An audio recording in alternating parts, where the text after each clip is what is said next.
Hey everyone, I'm Benj, and this is What Could Be Bad. Thanks for tuning back in with us. This episode, this week, this time, we have Alicia Mathews, who is joining us from the Make Wake team, an artist management group, business, and I'm really excited to have you. We were connected through the wonderful Sandy Abrams.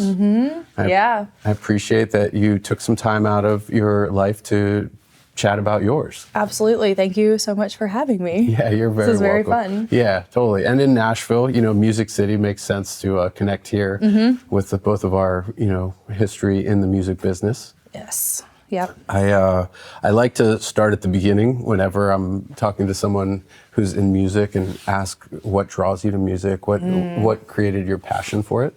I think my earliest memory is my dad. We used to drive around in his Jeep and we used to listen to Pink Floyd and we listened to Leonard Skinner. And I remember there was a Pink Floyd song called Money. Yeah. And I was so young that he would always turn it down when it said the curse word, when it said too goody good bullshit. He would turn it down. Yeah. And from then on, I remember he had this massive collection of CD tower, and it had the Eagles, and it had AC/DC and Zeppelin and Nirvana and all this stuff, and I just stole it. I just swiped his CD collection. I mean, and I feel like our parents give us a lot of things, and what better gift than music? What better gift? Or if they don't give it to you, just take it, apparently. Yeah. That's okay. Yeah, I mean, he knows where it is, right? Maybe. I don't know. It's somewhere with all of my CDs. Maybe he's going to know soon if he checks out this episode. Listening, Dad. Yeah, totally. Oh, that's great. I think sharing that with the family, I just actually spoke with Pete Griffin from Musicians on Call, and he told some stories about listening to vinyl with his family, and I have some great, music memories with mine. The one that comes to mind hearing your story about driving with your dad is just like mine. I have this memory of listening to the Aerosmith Rocks album with my dad, driving from Maryland to the Seven Springs Mountain Resort, the ski resort. When I was really young, we were in his old Ford Explorer. It was, there's a baseball, but my dad's super into baseball. And there was a baseball player named Whitey Ford, and I nicknamed his Explorer Whitey Ford. That's a great nickname. Yeah. Thank you. He thinks so too. I coin nicknames every once in a while, relatively well. Yeah. I'll be waiting for mine. I'll have a think on that, Alicia. Okay. I'll try to come up with a good one. Okay. I don't want to. I don't want to. You don't have to force it. I won't force it. Yeah, just let it happen. Okay.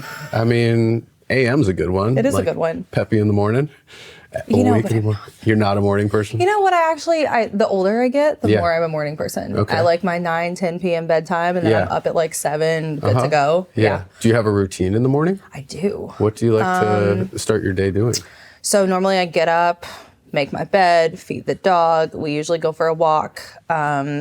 I do a morning skincare routine. Sometimes it's not all in the same order, but it's the same series of things where it's go to the kitchen, get the water, and I actually have a journal because I've been trying to keep up with my habits. That's great. Of just did I do the thing that I said I was going to do? Yeah. And I actually write down today I did.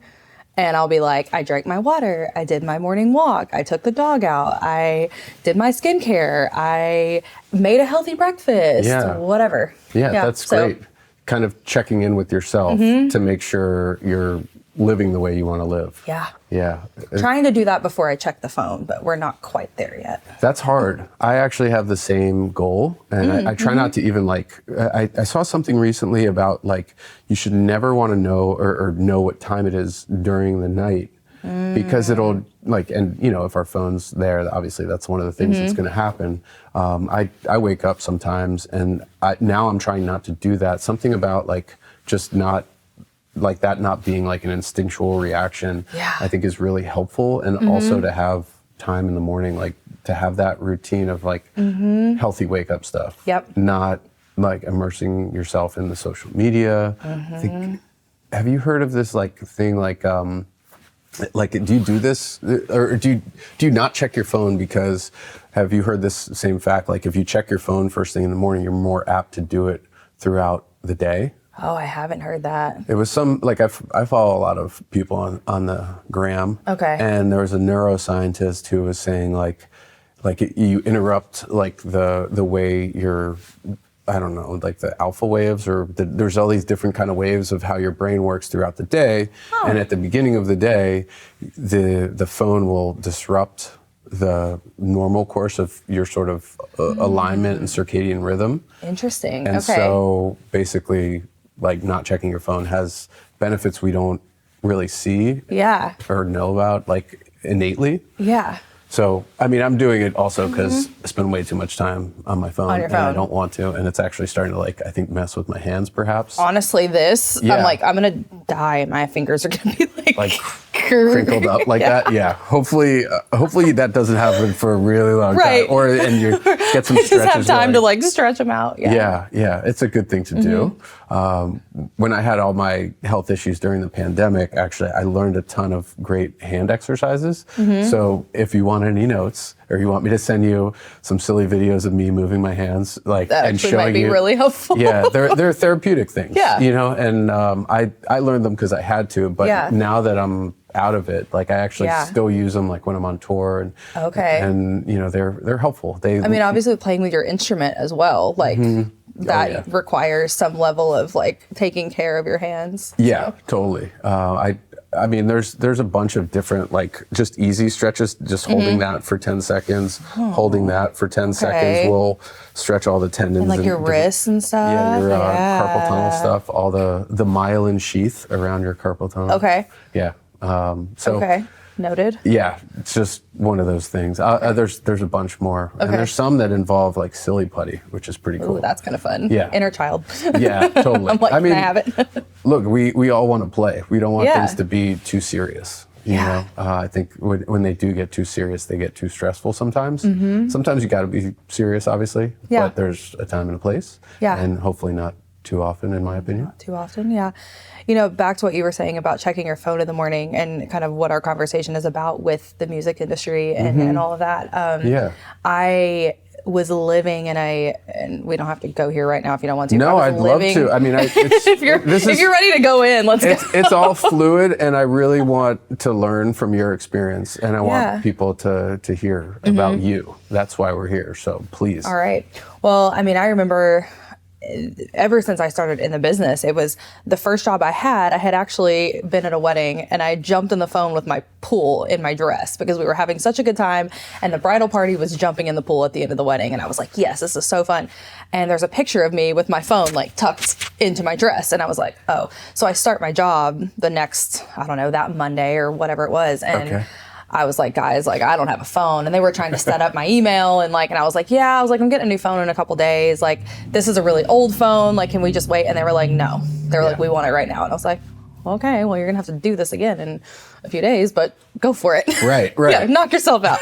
So, and ever since then, you know, I've only had one job ever where my, like, email wasn't on my phone. It was because I wasn't allowed to have it on my phone because of the corporate policy of, like, the level of position I was at. And they were like, hey, you can't have it on your phone.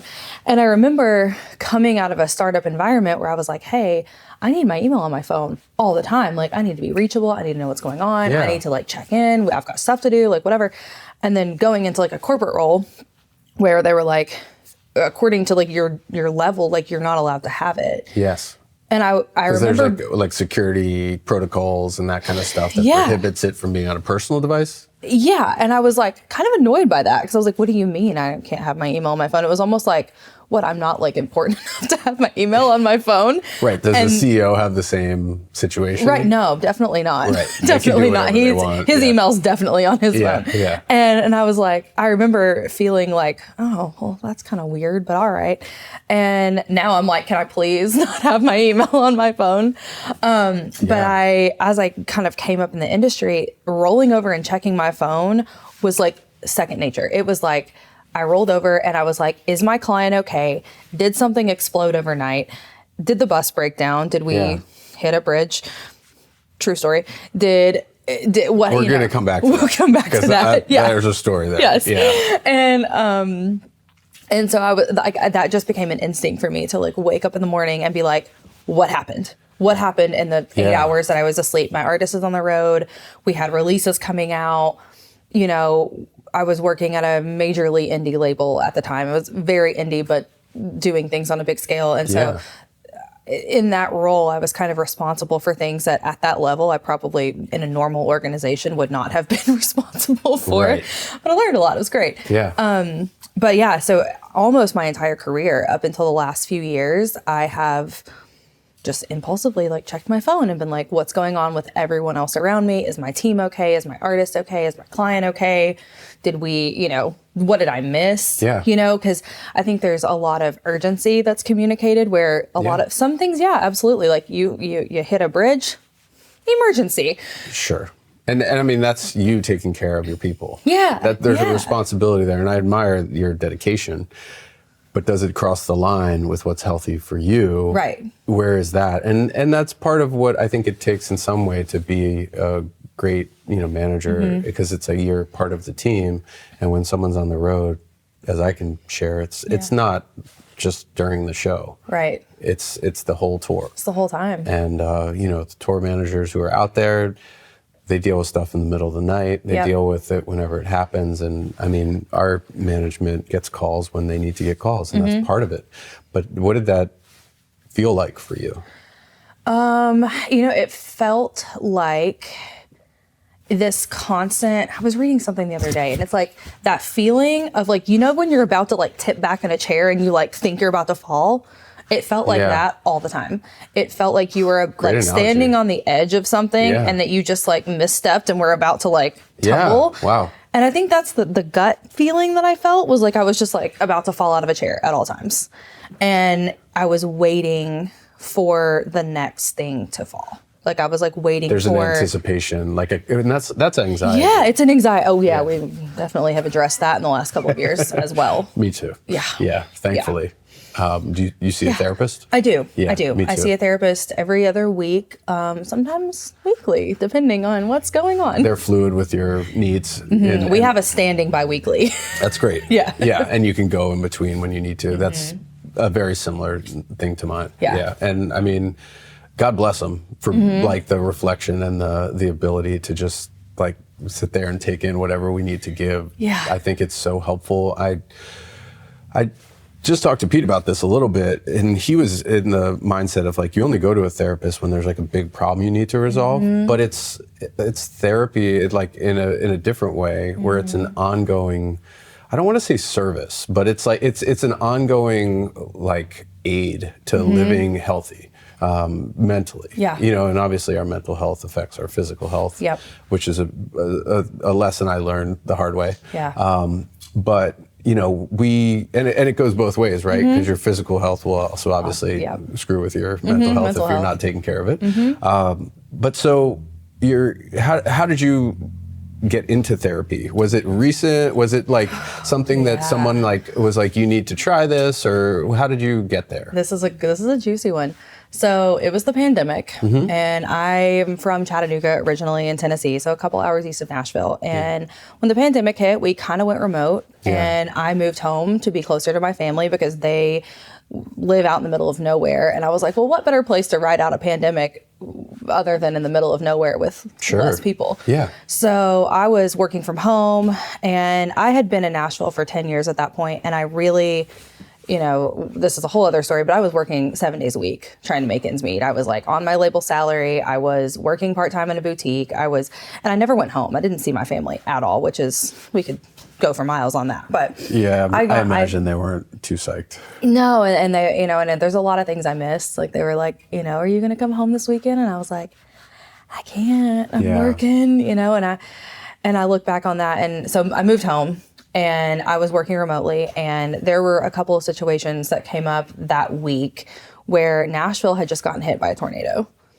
It was when, was it? Oh my gosh. It was the basement east got hit by a tornado. And one of my clients was doing an album release show there. That's a venue for people who don't know. Yeah. Okay. It's one of the really, really great rooms in Nashville that a lot of artists play. And the artist was doing their album release show there, and we obviously had to move that. And so that had just happened. And so everyone I knew. Was that a day of thing? Like it hit the same day as the release, or it was like 3 or 4 days before. So like very little time. Very little time to like turn that around. Yeah. And the exit in, God bless you, took us in. Yeah. So that had just happened. We had just had the release show. I had gone home that weekend, and a couple days later, my mom and I were cleaning out her closet, or my grandmother's closet, because the house that my parents are in now was my grandmother's house. It's beautiful. Yeah. And my mom had just kind of never gotten to the point where she was going to be able to throw her clothes away, because her clothes were her favorite thing. It was like she loved to shop. She loved to wear beautiful things. And so my mom just hadn't cleaned that out. So we took an afternoon, and we just sorted it all out, decided what we were going to do with it, and had done that. So the Nashville tornado, that was emotionally exhausting just for my mom and everything. And then it was the era of the puzzle. Did you guys do puzzles during the pandemic? We did. I mean, I didn't, this is like, I just got like waves of like my stuff. And whenever I get triggers and I feel my anxiety again, I remember doing a puzzle and I couldn't stay awake, and I was like just a few pieces in, because I had such like serious stuff where the fatigue would set in, and it was partially like whenever I would try to concentrate, but partially when I would exert physical energy. Yeah. And sometimes it was like I had pains, and it was like, I remember this one time, everything hit at once. Sorry, I'm tangenting. Tangenting? Yeah, is that a thing? It's a thing now. It is now. Yeah. So tangenting, what happened was I felt the pain. I was getting sleepy, and I was like five pieces in, and God bless my wife. She was like, I really wanted to do this with you, but you need to go lay down. Like she had to tell, and I was like trying to stay awake, but it was so ridiculous to me. And I still hadn't, I don't think at that point, like identified what was going on with my body. Yeah. And so it was doubly stressful. Like, I can't even fucking do a puzzle right now. Right. You gotta be kidding me. Like, this is like what is wrong with me? Yeah. You know, which is a whole thing. But yes, I did puzzles. Puzzles, yes. Or tried. Yeah. So my mom and I got into this like puzzle phase, and we were just doing it one night, and I this was like kind of post a few other stressful events that week, and obviously pandemic. And I just happened to turn around, and I looked outside, and it was pouring rain. Our whole front yard was flooding, to the point where it was like starting to like creep up. We had to go outside and move the cars, because our driveway is like on a slight incline, but like not a lot.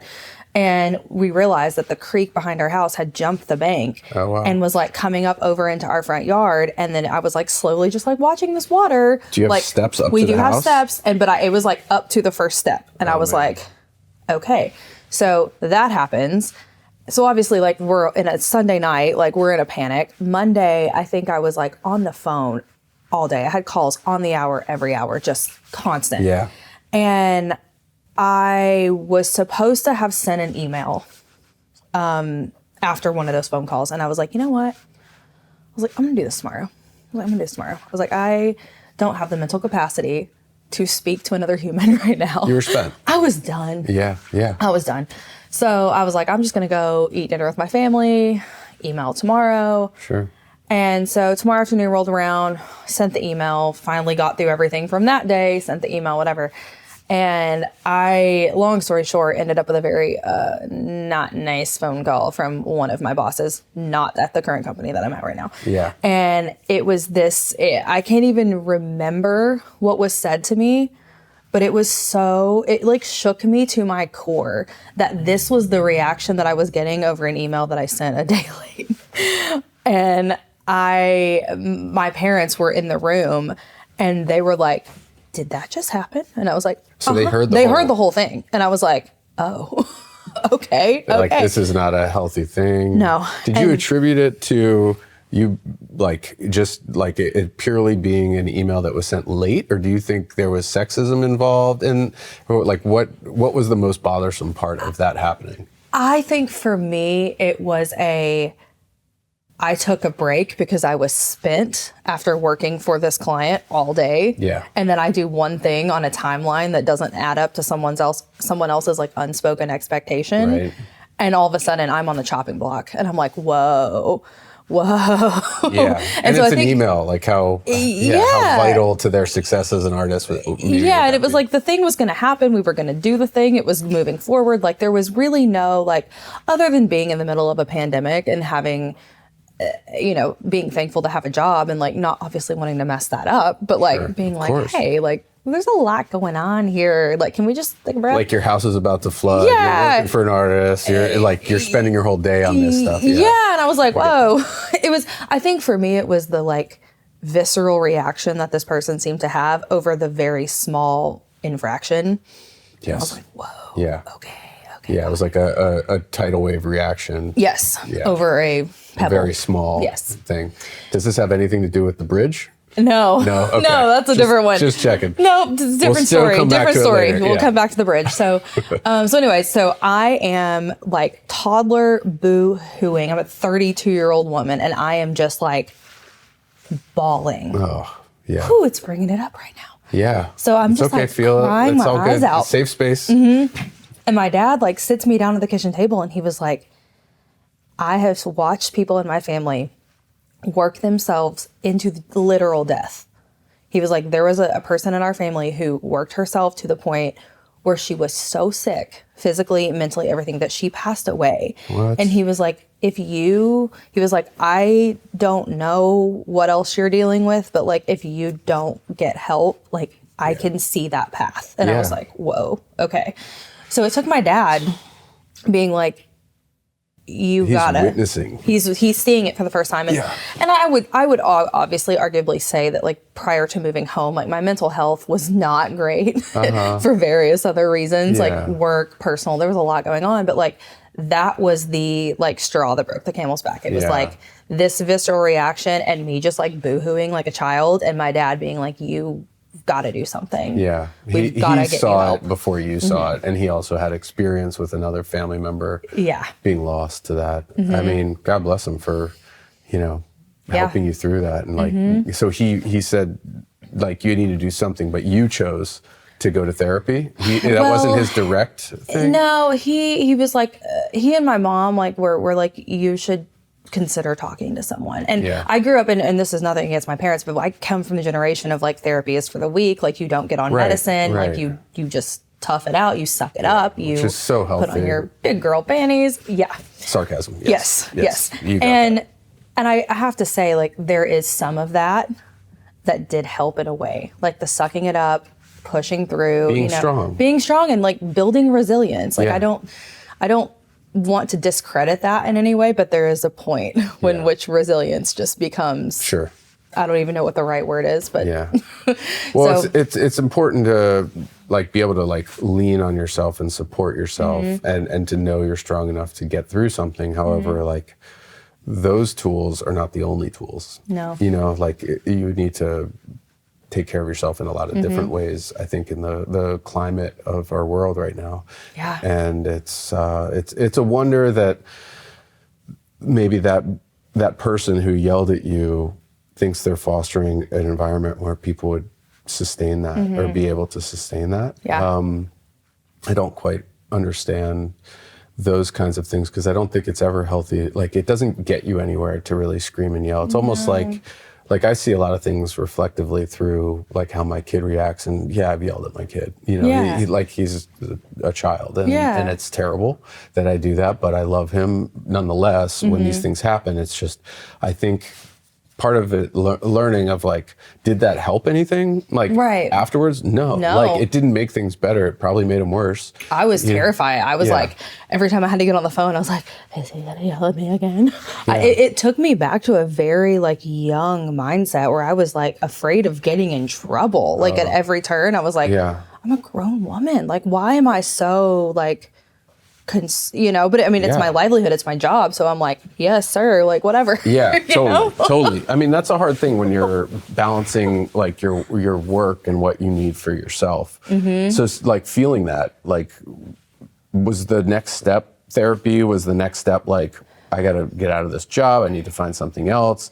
How did you process that? I think in that particular moment, I probably would have rage quit if I could have afforded to. If I was in a financial place to rage quit, I probably would have. But I ended up going to therapy, and it took my therapist 6 months for me to commit to taking some kind of medication. Yeah. And it took even longer for her to convince me that some of the behaviors that I was experiencing from other people were manipulation. And I think to some degree, she over-exaggerated it so that I would believe it. I see. Like, she had to be like, this is not okay. What you're experiencing is not normal. Yeah. You don't have to be okay with this. And what I told her was like, I thought that everybody around me felt the way that I felt, but I was doing a bad job handling it. And I didn't know that I was like, oh, like this is not how everyone else is currently functioning. Oh, okay. That's a lot. Yeah, it was a lot. To like come to that realization through that much, back and forth is a heavy one. So you knew you needed to make a change. Yeah, yeah. And did you have an idea of the direction, or did you sort of kind of like it was like piecing it all together like another puzzle? It kind of felt like another puzzle. I stayed with that therapist for a while until I kind of felt like I was like, okay. And I did eventually let her prescribe me some anti-anxiety. Yeah. And I remember coming home from the doctor that night and my mom looking at me and she goes, you're already different. I had taken like 1 10 milligram dose of Lexapro. Yeah. And she goes, I can see your face is like relaxing and you are smiling. And she was like, I just asked you a question and you didn't snap my head off. And I was like, I didn't know that I was doing that. Yeah. Like, I had no idea. I had no idea like how much I was like holding everywhere. Yeah. I've heard, and so I've had a similar thing when I started medication, that it was like it felt immediate. And then I talked to my therapist about that, and she's like, that's kind of the placebo effect. Yeah. Is because you almost like, you like trust that it's working. Yeah. You know, like, oh, I finally went there. Yeah. And whether or not that's actually how it works, it doesn't matter to me. Whatever it is to like get you in a better place, Yeah. to me is what's important. And I don't like being reliant on medication or anything. And I can tell you were reluctant to do so as well. I get that. And I that's so reasonable. And, I think people generally, like that's a hard crutch to lean on. But like, if you can go with it, I think when you do balance out from that, it can be a much better situation for yourself and those around you. Yeah. And it can enable a much better, healthier lifestyle, or life, not even just like style, but like you just live, you can live better. And that's like something you can't see before you start. No. But once you're there, it's like, oh man, I wish I would have done this, Yeah. I wish that somebody had said, hey, here's 5 milligrams of Lexapro to take the edge off. Now go live your life. Yeah. Yeah. I'm with you. And I mean, I feel like since all my stuff, I've had to sign up for a lot of medications generally, like between my thyroid issues and, like the anxiety and depression stuff I deal with, that it's better, but it's still there. It's just, it's like you have the ability to like rationalize it a little bit. You're not so like intense about everything, and you can sort of compartmentalize, like, I'm gonna deal with that. I just need to focus on these things, and this is my process for it, or whatever, for like healthily handling it in a time and a place that's not like the stress compounds into a reaction, like to your mom and yelling. Yeah. And I was like, I'm not I'm very chill. Like, I'm actually a very chill person. I'm like, yeah, whatever. But I was like, to hear my mom be like, and even to this day, like, if I know now that I need my medicine a little bit still. Yeah. Because I have tried to come off of it for a month or two at a time. And I have found myself like, I found the spiraling thoughts of like, if one little thing happens, I'll be like, oh no, this must mean that these 10 steps down the road are definitely happening and we're falling off a cliff right now. I'm falling backwards out of a chair. That's such a great analogy. I'm going to be thinking about that one, like in circumstances. But so I tried the same thing where I was like, okay, like I rebalanced. I don't want to have to do this anymore. And I kind of like started to like decrease the amount that I took. Like I was like cutting pills like in half and then quarters and all that kind of stuff. But it just, I've realized that it's a chemistry thing. Yeah. It's the way my system is. And I don't want to be like that, but Right. I just am. Okay, so we're both on the same page about this, is that like we need it, like unfortunately or fortunately. Yeah. Because I mean, I think it's good once you sort of, like a big thing I have in life now is submitting to the reality. And like, like it happened with my disease and my health issues and my mental health issues of like, okay, I just, this is how it is. Like I can't avoid this any longer. It's just part of who I am in this moment. Yeah. If it changes, cool, but I accept it. Yeah. And that is a big deal. So you accepted also that the work environment had to go. Or had to change, well, yeah. or what? How did that happen? It changed. Yeah. After a while, I stuck it out because, I think prior to being in the role that I was in at the time, I started my job at a label, gone to another label, thought I wanted to be a lawyer, don't want to be a lawyer, ended up getting let go, and then start getting in with a startup. Startup goes under, so here I am, like jobless twice in like 2 years, which is not fun. Probably scary. And then it was super scary, and there was a time when I had a handful of freelance clients, and collectively they owed me like $10,000, and I just like the cash flow was not coming, and I was like, I'm in Nashville, and here I am again, like 30-year-old woman. Mom, I ran through my 401k, I ran through my Roth, I ran through this. Wow. I've been jobless for 6 months, but I'm supposed to have money coming in, but it is not coming. And so they had to pay my rent for 2 months until I finally got a great job working at the Pedigree Foundation with rescue dogs. Oh my God. I was doing marketing for their clothing line. That's so wonderful.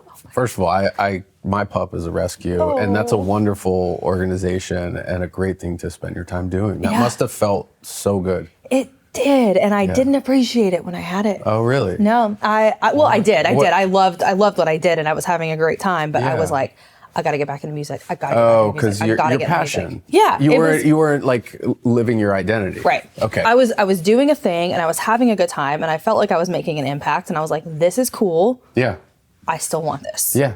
That's why I came here. That's why I stayed here. That's why I'm here. And so when I took the job at my current company, I was like, this is my last ditch effort. I was like, if this is not the place for me, then I'm out. Then I was like, I will surrender. I will accept it, and I will bounce. Yeah. When I was at the Pedigree Foundation, I was dying. I was like, I've got to get back in the music industry. I was like, I love this. This is super fun. These people are wonderful. And then I was like, could I see myself going into a corporate marketing role? And I kind of tried that on, and I was like, no, I was like, that is not it. Yeah. And so when I got my position at Make Wake, I was like, this is it for me. I was like, this is my last attempt at the music industry, because I had been through so much, and I was like, all right, if this ain't it, then I'm gone. Yeah, I was like, sure. that at some point I was like, the universe is just kicking me out of here, and I got to listen. I was like, Absolutely. okay. So long story short, it has ended up being the best place I could have possibly ended up. But throughout some of the initial challenges that I had, I went to my now boss, and I was like, hey, I've got this idea, and you're already doing it. I was like, and I want to run with this. Yeah. Can I run with this? And he kind of looked at me like, yeah, okay. And he was like, go for it. He was like, I'll give you 6 months. What is the So direction? I mean, you got to clarify a little bit. Yeah. So we were funding some independent artists, and we had started releasing music on independent artists, but we weren't fully set up as a label. Okay. For a multitude of reasons. And my whole thing when I came to Nashville was like, I want to move to Nashville, and I'm going to run a label. Yeah. So I was like, God hey, bless. That's a big goal, and a beautiful goal. Because I mean, you're helping artists share their message, their music, like their art. Like and that's all I've ever wanted to do. Yeah, I that's so remember cool. my mom was like, what are you going to do? And I was like, I'm going to go find art that makes me feel something. And she was like, okay, cool. Like, I don't know what that means, but have fun. Yeah, Good luck. yeah. Good luck. And so I get into this role, and I was like, hey, this over here is not working. Mm-hmm. And he had every opportunity to be like, cool, see ya. Yeah. But I was like, I've got this idea. I put together this 8-page proposal, and I was like, this is what I want to do based on what we're already doing. Yeah. And so 2.5 years later, we're a department. We just hired my first team member, and we have 9 artists that we're doing independent releases for. And they range from artists who are more established that don't want to sign with a label, or artists who are developing. And we're trying to do it in a way that's like, I'm not going to go to an artist and say, well, I think this is your hit song, so this is what we're going to do first. And I'm like, what's your story?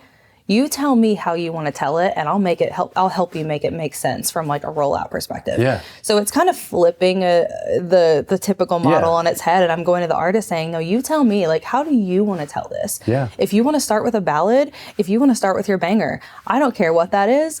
Let's tell your story. You want to support their way of doing it. Yeah. Yeah. That's like you're reverse engineering the process. Yeah. Which is fantastic because a lot of the process is broken in the way that music is consumed as much as like distributed now. Yeah. It's very, very different than, I mean, when I started, I was selling tapes out of a backpack that, you know, like from the trunk of my car or whatever in the high school parking lot. At least you didn't have to do TikTok though, right? Well, yeah, totally. Man, social media and I'm trying.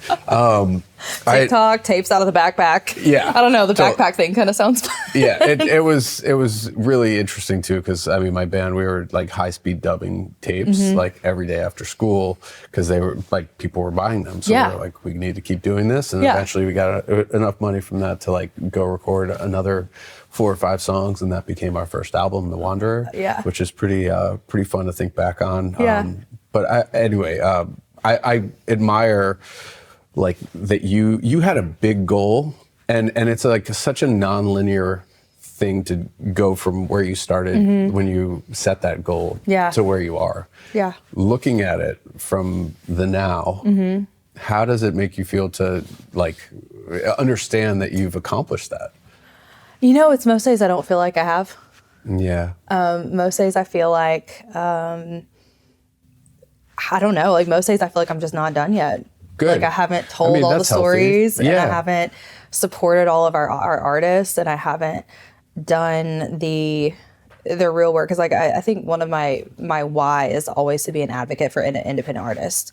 And so it's like, I just want to be an advocate for as many independent artists as I can. And I don't know when I'll be. I don't know when I'll feel like I got there. I don't know. Well, I don't know. I mean, that's a great thing though, to like know that you have more to do and to still be motivated to do the thing you wanted to do, that you know you love, that is genuinely helping people. And I mean, I was talking to, again, I'm just going to keep telling stories about my conversation with Pete. Please do. But Pete was talking about how music really is healing, you know, and it really changes people. Yeah.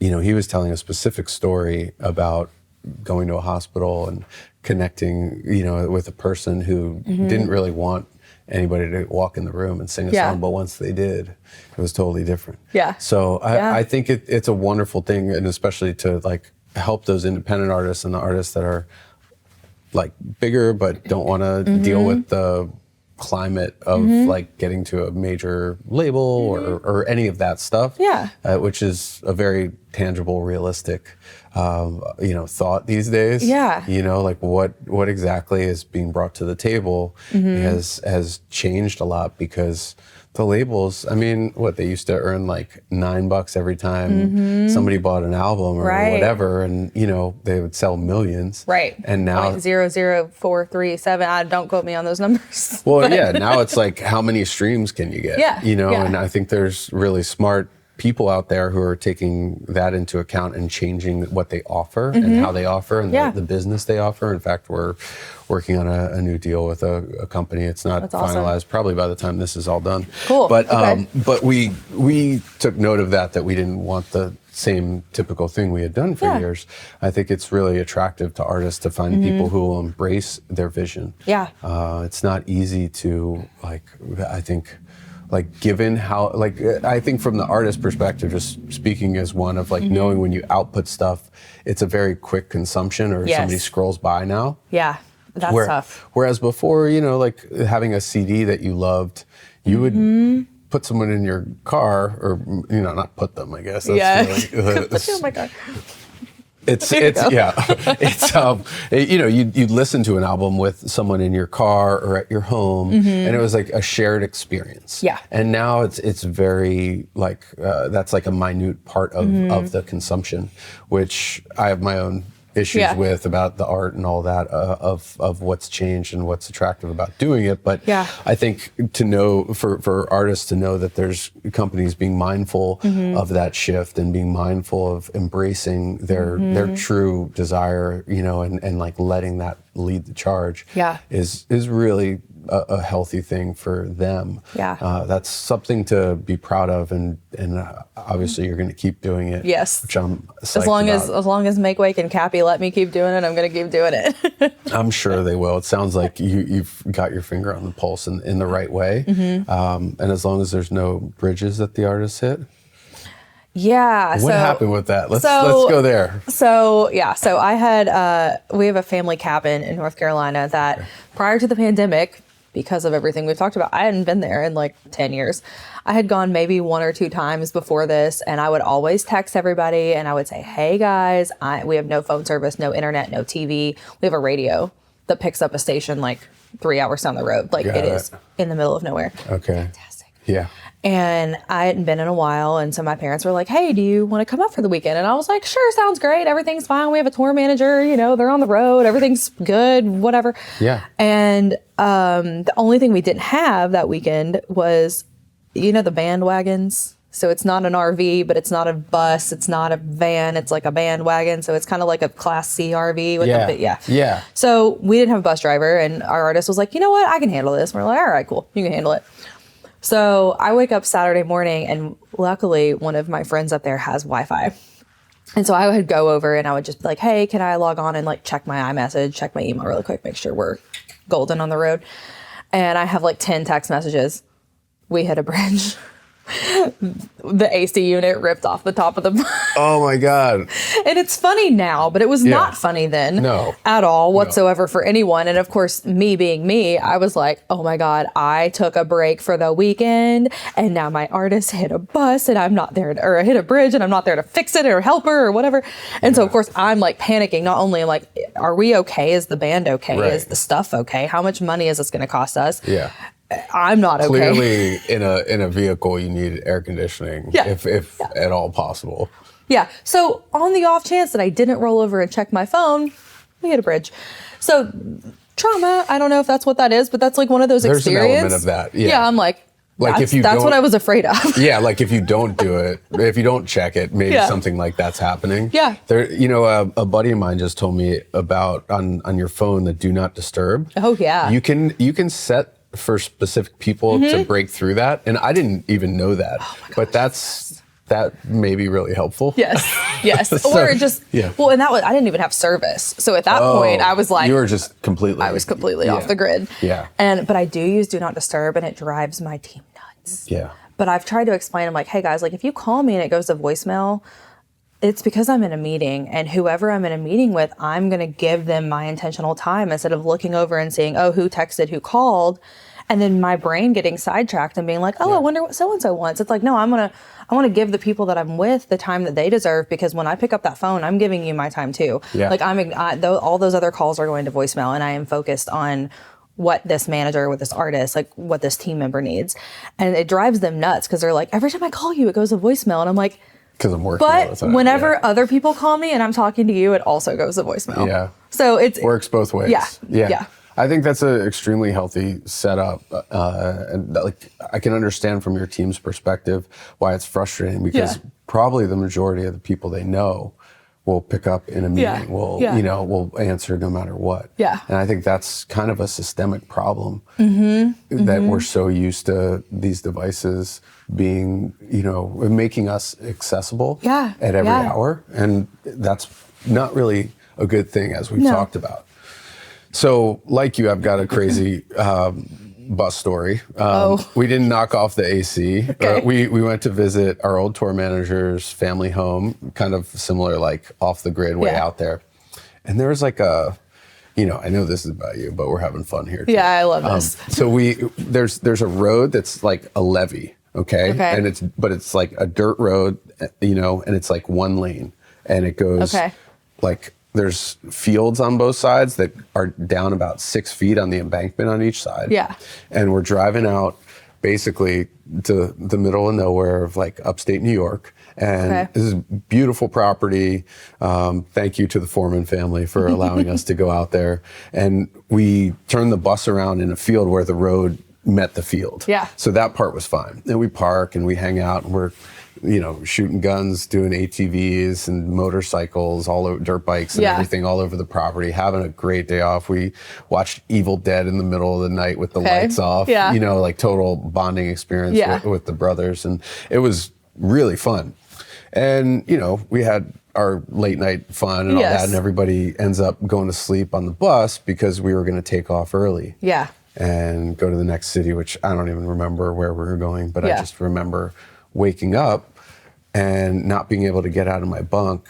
And we had gone out on the road, and for some reason the driver basically was avoiding some tree branches. He had kind of like scratched up the side of the bus just a little bit. Yeah. And so he went farther to one side of the embankment instead of down the middle. And this is like a dirt road type embankment. This is not like a extremely well graded, like compacted thing that you've got a tour bus on a dirt road. And the tour bus has a tractor trailer on the back, or the not the tractor trailer, the storage trailer or whatever for all our equipment and, merchandise and all that.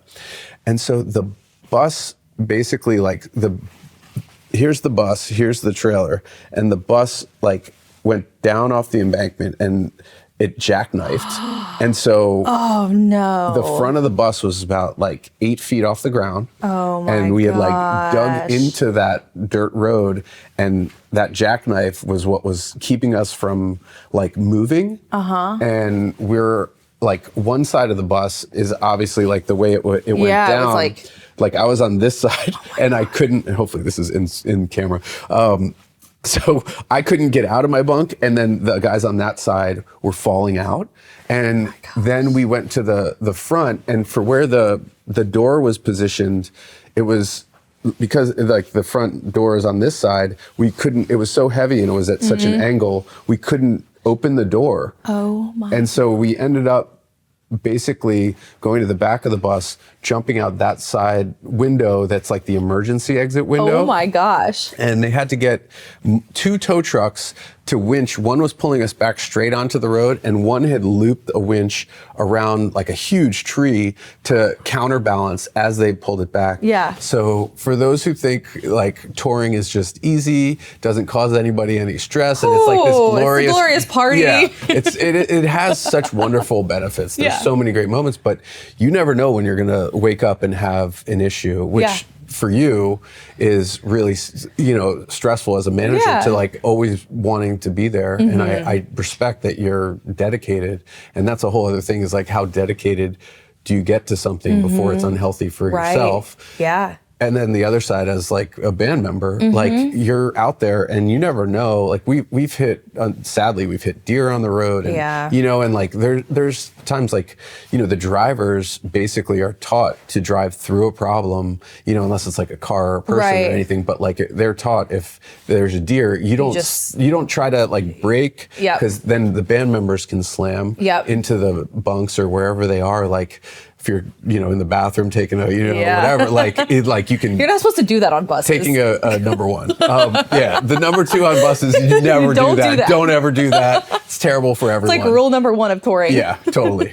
And rule number 1 is about don't rule do number 2. Yeah. So everybody's learning here out there. Yeah. We already knew these things. Knew this. Yes. Yeah. That's quite hilarious. I'm glad we got there with this. So I guess I want to get back to our serious discussion. But so now you're still evolving as an individual, which I love what you're working on with Sandy. I want to hear about that, because you're also, utilizing your wonderful experience and journey to help other people. And I think it's really important to talk about how you're not only reaching your goals and living healthy and making active choices that are good for you and good for your artists. Yeah. Which is a tremendous thing to be able to do. But the other side of it, where you're, adventuring outside of your comfort zone. Yeah. Tell me more about, because I'm looking forward to the things we've talked about that you're working on, but I don't even know the latest updates. And you can give what you want to give, but I'm all ears. To be honest, I have we've been so busy, and I've been so busy that we haven't, I think maybe since the last talk, we haven't made a ton of progress, but our mission with Headset is to change the tune of wellness in music. So one of the examples that I always give when people are kind of like, what are you doing, is I like to say that, like, at this point in my career, blocking my lunch is a privilege, and I wish everyone had that. Yeah. I wish that at any point in my career, I could have said, you know what? No, like, I'm a human. I have to eat. I'm going to eat. And now I block my lunch. And, you know, sometimes I go in and I literally make myself a whole pan of salmon and vegetables, and I'll throw something. Sometimes I like pull out my meal prep. Sometimes I do answer emails. Sometimes I run an errand, whatever it is. But or I will take a meeting, depending on what it is. But I have an hour in my day in my calendar that is mine. And it is mine to do with what I need to do with it in the middle of my day, because I have to eat to sustain myself. And that's like the most basic thing in life, is like eating to sustain yourself. And I didn't do that for the longest time. When I was in corporate, or when I was in my first role, it was like we had a business lunch every day. We were out, whatever. And then corporate role was, you better hurry back. And at that time I was like, okay, if I'm like 10 minutes late from lunch this many times, and like I'm counting pennies on a paycheck at that point. I'm going, I can't be late. Or maybe I'm working overtime, you know, working through lunch and leaving, or whatever it was. But so Sandy and it's a lot. And I was like, you know, I just want everyone to have the privilege to like set that boundary of blocking your lunch, or blocking an evening to go be with your family, or blocking a morning. If you have worked like release nights, I'm up till midnight at minimum, sometimes 1 or 2. Fingers crossed everything goes well, you know? And just kind of supporting our artists and our managers as we're rolling everything out and making sure everything looks good. And, you know, I am so privileged at this point in my career to be able to say, you know what, like I stayed up till 3 a.m. I can block my lunch, or I can cut it off at 4, or I can stop taking calls after 3 p.m. on Fridays, you know, and that's not a privilege that everyone who works in the music industry has. And so that's kind of what Sandy and I started with that example, but really it's like when we're talking about touring and we're talking about well-being, and we're talking about how to sustain a road crew, and how to sustain as an artist and as an employee, as a business on the business side. There are so many ways in which I did not take care of myself. And it's so easy when you're traveling, you're on the road. Like, I'm guilty of it now, even with like the healthy habits that I've built for myself in my daily life. Like, I will like roll up to the airport and get a smash. What is it? The smash burger? The Shake Shack. Shake Shack. Oh my gosh. Yeah. I know. Airport Shake Shack. And I'm like, that's a crutch we all can lean on. And I'm like, I should probably get a salad. But I know to make healthier choices, and it's still difficult. So it's like when you're in a situation on the road, or you're in a situation with an artist or a team, and you're like, your resources are limited, your time is limited. If you're an independent artist or a younger act, like your funds are limited. You only have so much. So Sandy and I were like, well, what can we do to make wellness as a whole, not just mental health, but like wellness as a whole, actionable? Because we have a lot of conversations. We talk a lot about mental health. We talk a lot about wellness, but we're like, okay, how do we actually find ways for people on touring crews and in the business to be well and be okay as humans? Because we are taking care of creatives. Totally. There's a lot that goes on the road that is like unspoken pressure, and the relationships that you have with people that are not on the road with you are a lot. You know, and take a hit when you're out there. You know, and the balance of keeping in touch and being present out there. It's possibly one of the more exhausting aspects that nobody gets unless you're out there. But it's also like you're happy to have the opportunity to keep going out there and doing what you love. But it does take a toll on yourself and on the people around you. And I mean, that's a big thing to take on. I think generally, like, it's a necessary thing. And I'm hopeful, like, however you guys want to approach it, you know, like, I'm there to support, because I think it's needed. And I think there's a lot, there's a big gap between where things are at and a healthier way where they could be. So I'm hopeful that you guys can make a big dent in that, and let me know if there's any support I can offer, because it's wonderful that people who like aren't in it, like on the road, see that and are going to help, you know, because I think there's that relationship between the two that it really takes seeing it from both sides. Yeah. And you're understanding from the artist's point of view after all these years, you've seen it. the weight of, you know, what it can mean on the road. Have you lost artists, not like lost them, Yeah. but like have artists like not been able, that you know, you don't have to name names obviously, but have you seen people who just won't want to tour because of what it can do to you or to their relationships? Not personally, but I have seen lately, I've had a few friends call me and say, I just wanted you to know that I'm not pursuing this path anymore.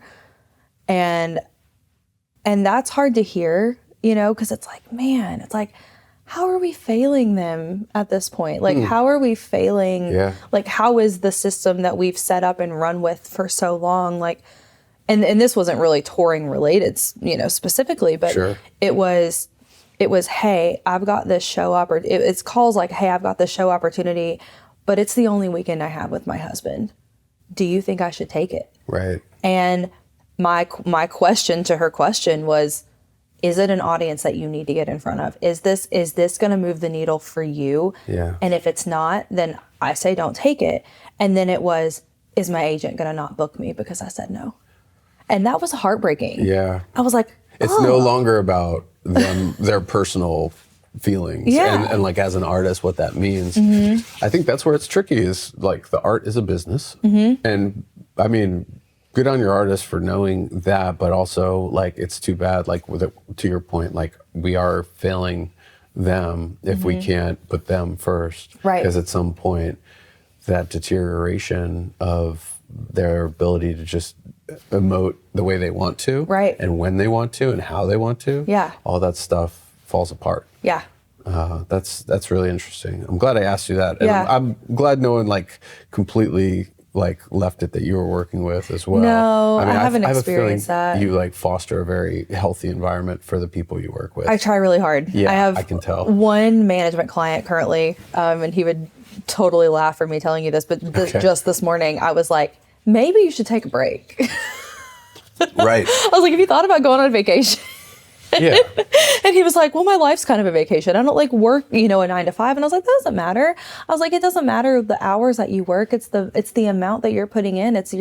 You only have so many creative juices that you can get out all at once. Like you've got to go find some inspiration. Yeah. And I tell him all the time, I'm like, have you, you know, it's okay. Like you can like chill for a sec. Yeah. It's fine. Like, and I think Knowing that, your boundaries. Yeah. And I think for me, like on the business side of things is nobody ever said, hey, you can set a boundary. It was always like, if you don't do the thing when someone expects you to do the thing, thinks you should do the thing, you know, especially if it's like an unspoken thing, it's like, I was like, I'm going to lose my job and then someone at Belmont's going to come take it from me. And that was kind of the mindset that I kind of came up in the business. Yes. And as I've progressed and, you know, there is like that prove yourself process where you kind of have to keep pushing. And I think that's to your point earlier where I'm not done yet. Yeah. Like I'm not done proving myself. I'm not done That's great. showing our team and the business like what our roster is capable of. Yeah. But I've also started in that taking such good care of myself. And if I didn't do that, Yeah. I couldn't show up for them the way that I can right now. Yeah. If I didn't go to yoga, if I wasn't drinking water, if I wasn't going to therapy, I wouldn't be able to show up. And I believe that's the same thing for an artist too. Like Totally. if you're on the road and you're expected to be on social media and on tour and you're supposed to be, you know, especially if you're developing, you don't have the whole team to take care of 100%. you. So your brain is going 100 miles an hour.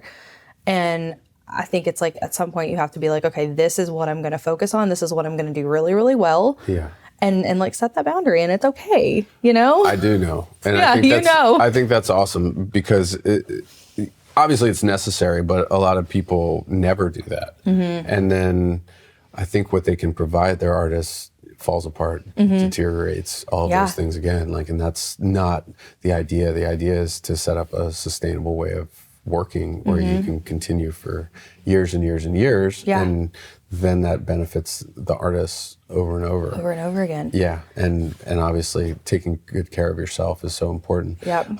Talk to me about your van and, yeah. and how you're building a lifestyle for yourself with that, because I find it absolutely intriguing and awesome. Yeah. And I want to hear your take and also where you're at with it. Okay. So interestingly enough, the van idea stemmed from a mental health moment that I had in the music industry. Yeah. Who's surprised here? No one.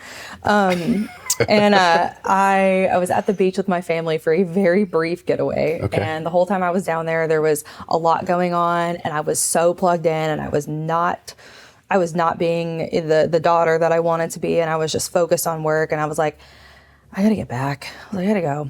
And so oddly enough, there ended up being a hurricane coming in. And so meanwhile, I'm having internal panic attack about the fact that I'm not in Nashville for this thing that I need to be there for, or that I think I need to be there for, whatever.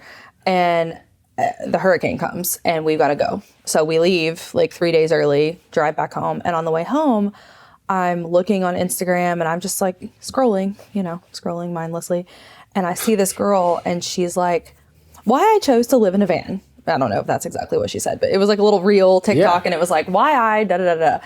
And it was like, I was burnt out. I was doing this. And I was like, what is this van life you speak of? Yeah. And I had gone on a trip like 2020. Don't judge me. It was the end of the year. Things were kind of starting to open up. And everybody needs to do whatever they need to do. But we went to the parks. We went outside. And I went to the Grand Tetons and I went to Yellowstone with two friends who work in the music industry. Yeah. And we ended up doing a 17.5-mile hike on accident. And I was like, wait.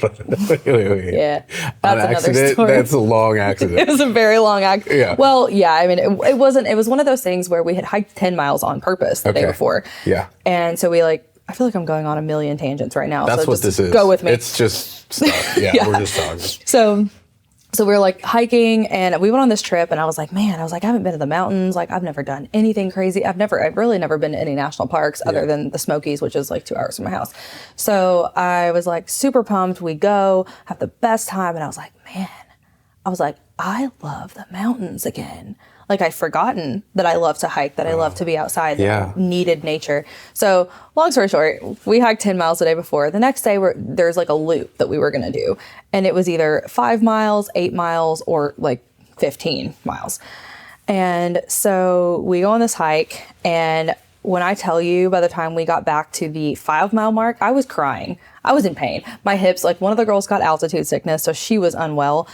My hips were in pain. The other girl runs marathons. So she was like, what are you guys doing? Like, come on, athletes, let's go. Yeah. And I was like, I'm dead right now. I'm sorry. Wow. So we knew that if we decided to do this loop, that it was going to add on time. Okay. Because we were going to miss the ferry back across the lake, the whole logistics. It was going to throw a wrench into the whole plan. But everyone kept saying, it's so worth it. You should go. It's awesome. Like the view is incredible. Yeah. It was incredible. Yeah. It was incredible. Yeah. So we're hiking back. That's cool. And it's satisfying to do a hike because you're like conquering, the distance and the challenge of whatever the climb and the walk is and all that. Yeah. The best part about the story is, there's two really good parts. The best part is that if someone had woken me up that morning and been like, hey, you're going to go hike 17.5 miles, I would have been like, absolutely not. We are not doing that today. But that gave me a sense of like, what else can I do that I'm holding myself back from? Yeah. And if I had known that I was going to hike 17 miles, I would have said no. But the fact that I just kind of had to, I like did it. And I was like, okay, well, if I can do that, what else can I do that I'm like telling myself that I can't do? Yeah. So that was cool. And then the last part of that is we had met up with some people that we'd seen back on the trail, and we were all walking together, and my hips, my knees, everything hurt. I don't even know how I was functioning. I can understand. Yeah. And so there was one girl in the front with a flashlight, one girl in the back with like the hiking poles and like another flashlight. And I had the bear spray in the middle because it's pitch black in the middle of Grand Teton. So it could have been bears. It could have been humans.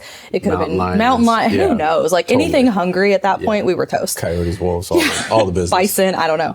And so, I feel like bison are really friendly, but okay. I don't know. I've seen them unless like you get too close. Yeah. So we're like walking around and I stepped down off this rock. And when I did, I hit the lever on the bear spray and I bear sprayed us at the end of a 17-mile hike. We were like 2 miles from the car.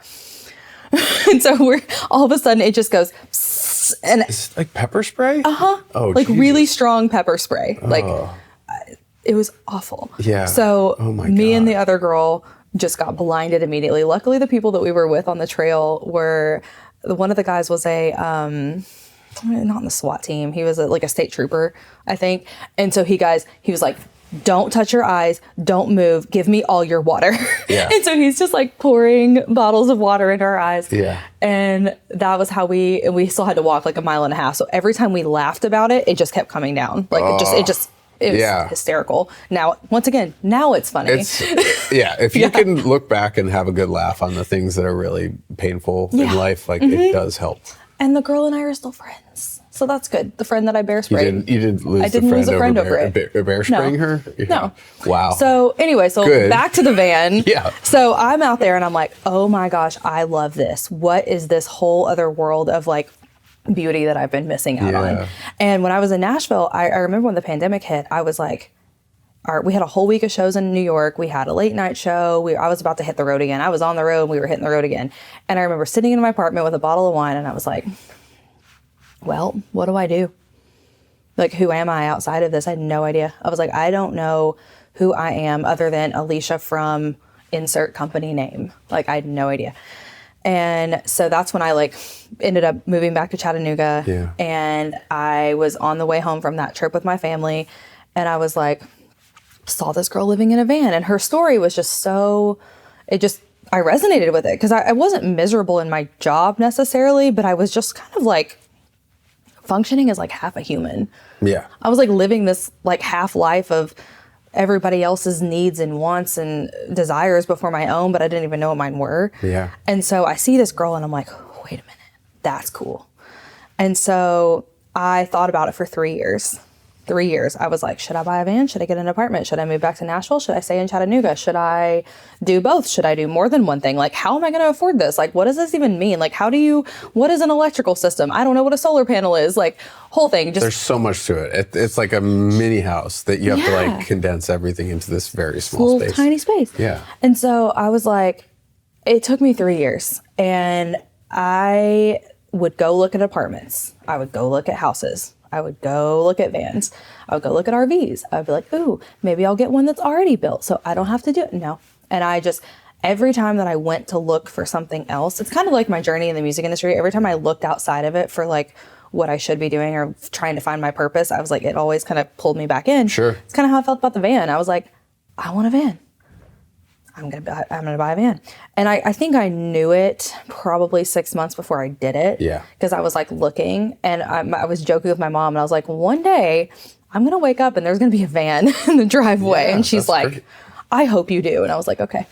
So parental approval is a helpful thing. That was interesting because I felt like I really needed her sign off to be like, you're not crazy. I think they still think I'm crazy for doing it. They're like, you could build a house, you know? Yeah. Yeah. Well, but you can't take it to all the national parks. Right. You know? Right. Like there's a beautiful thing in that. Yeah. And so I was actually in Nashville for my current client, his album release show back in July of 2020. What year are we in? 2023. And I had stopped on the way in to look at a van.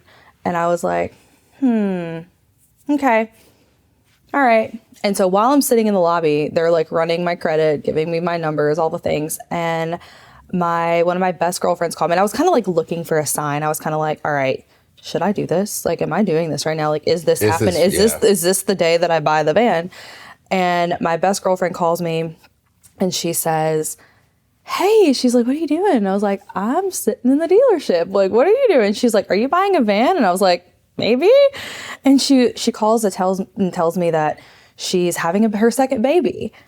And I was like, for some weird reason, I equated like her calling me in that moment with like a sign from the universe that I should just do the thing.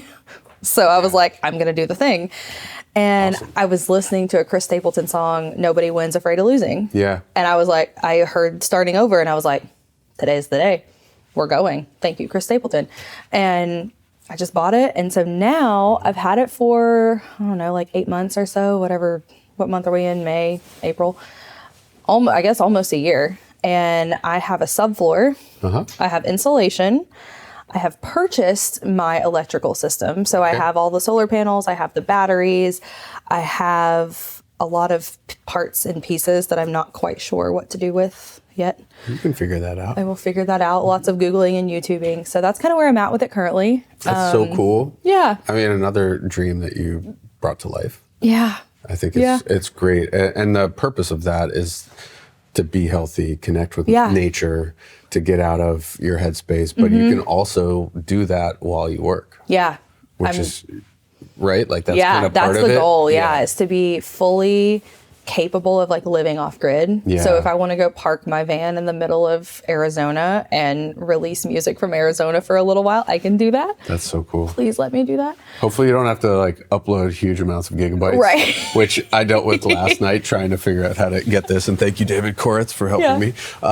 So I think that's such an admirable thing as well, because like you're building the life that you want, and it's so far from that painful phone call. And it's not, I use the word linear all the time in these because I feel like none of this is linear for anybody. No. Like it's like a constant figuring it out, just like therapy. Yeah. You know, you're almost like piecing your life back together when you realize that it's broken. Yep. And this process for me, this conversation, along with all these conversations, is very much that for me, because I'm trying to figure out my thing, you know, after all the shit I dealt with. Right. And I'm still dealing with, to be honest.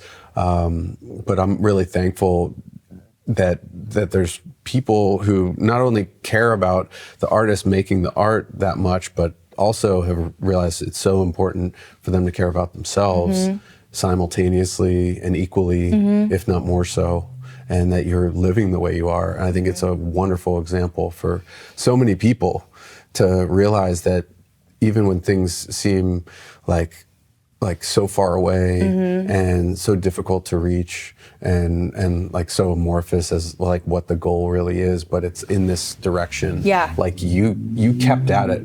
Pardon the noise. Yeah. You kept moving towards your goal in this non-linear way, but you never gave it up, and you got close. But that's also just like you're listening for a sign of the day at the dealership. I think that's like your universe, like helping you get to the right place at the right time. At the right time. Yeah. It's really wonderful and a beautiful story, and I'm excited to see how you evolve the career and the van and your work with Sandy. I'm really happy that we can connect here, and Likewise. I hope maybe we can do this again in some time. Would be fantastic. And kind of check in with each other. I would love that. Yeah, would me love too. that. Me too. Thank you for all of this. Yeah, I mean, I always thank toward the end of them, and it might not even be the end if we go on another tangent. Yeah. But, which I'm we totally could. Totally could. Happy to do it. But I like to ask if there's any certain circumstance that you remember in your, transference, in your experience of leaving, like what could be bad about that and getting to what is really good about, where you're at. Yeah. You know what I've heard this somewhere, and it was like, listen to your anger because it's trying to tell you something. And that has kind of stuck with me, is like, listen to those moments when you're angry about something and you feel like the situation that you're in is not where it's not right. It's not where you should be. Something is off. And it doesn't always mean that you have to like obviously go explode and rage quit your job and like, but it's like learning to listen to your body. And I learned a lot about that as I was kind of transitioning out of this. I kind of call it like before Nashville and after Nashville, or like in Nashville and after Nashville, of just like listening to myself and listening to my gut, because that has been a huge thing, is like learning to trust myself when I'm in a situation that I don't feel like is good. Yeah. Or that could be better, or that is not being properly handled. I can listen to myself and trust that it's probably right. Yeah. And like the things that you get angry or that upset you, like really show you like I don't know what the right term is for this, but it like shows you that like, it's almost like, I don't know, help me here. Do you know what I'm trying to say? Like, it's leading you. It's like it's putting something in front of you that you have to like consciously recognize. Yes. Yeah. And sometimes you're allowing tracking. You to, okay. Yeah. And sometimes it's something that I need to work on. You know, sometimes it's a trigger. Sometimes it's a visceral reaction. And then sometimes it's something that needs, you know, kind of external investigation and say, okay, like, why am I affected by this? And what is actually happening here? And how am I perceiving it? You know? I do. So that's kind of been something that's been on my mind as I've kind of made, like, listening to my body and my emotions and my feelings, like not just anger, but anything, like examining the things that like light you up. Like I know when I go see one of my artists play live, I am elated. I am watching from side stage like a proud mom. I'm like loving my life. That's so awesome. So I think that's a wonderful hot tip. You know, like really paying attention to your emotions. And I mean, especially anger, right? Because anger is something negative that we don't really want to have to feel, but we have to acknowledge it because it's telling us something, that a situation may be unhealthy. We need a change, you know, that whatever it is, there's something going on that isn't sitting right with our chemistry. And that's a very important thing to dial in on. So I love that you touched on that as a closer for this, because I think it's something I need to do more of. Sometimes I don't listen. Sometimes I ignore it and I push it away, or say I'll deal with it later, or this is not something I can do anything about. So I'm just going to keep that in. But listening to it and dealing with it, and, you know, like nobody, I mean, maybe some people want confrontations or whatever to deal with that stuff, but it's also, I'm speaking about a confrontation with yourself and like the internal introspective side of like having anger. Like there's ways to deal with stuff that doesn't produce anger. You know, like if you can think through a thing and not let the anger lead, you know? If you have time to like take a breath and pause and be like, okay, like what is this person feeling? Like what is their perspective? And then like, what am I feeling? Like this person, not to like psychoanalyze, but like this person might have something going on in their life, or this person might need validation in a way that I don't need validation, or this person might be seeking something that they feel like they're not getting. And maybe I'm feeling overwhelmed. You know, I tend to find myself like, there's a lot of requests that come in and I'm like, oh my God, if one more person asks me for one more thing right now, which are fully in my, like the realm of my job description. I bet when you turn your phone back on, like there's going to be, I don't want to listen. But it's like, okay, like take a step back. Like you're not actually mad at the person. What they're asking you is not unreasonable. You're just overwhelmed by the amount of things that are like currently on your list. And so it's like being able to kind of like break that down, that like overwhelmed feeling, and being like, okay, it's fine, you're fine. You know? Totally. I think that's a super, like, what's the word? Like, I don't know, you're really in touch with yourself if you're able to do that. And that's very important, you know, to live healthy. We all need to do that. God bless. Therapy. Therapy will help you do that for sure. Listen, so that was a great finish. I really appreciate that you shared that and all of this. You know, I really admire the way you're living your life. I'm glad you are, and you're helping people that could be my next favorite music to listen to. I hope so. I love that. And in fact, I need to make sure I'm up on your entire roster. So I'm going to ask you after this to give me the full download. I will give you the full rundown. I want a Spotify playlist. Oh, got you. Cool. Okay. Awesome. Thank you. This was so great. I really appreciate it. I'm so happy that this worked out, that we can meet up today. Likewise. So everybody, thanks for tuning in. We'll be back another time with another episode, probably next week at this same exact time, or whenever you choose to listen to it. Take care, be good to yourself, and be good to others. Thanks. We did That was so great. Thank you.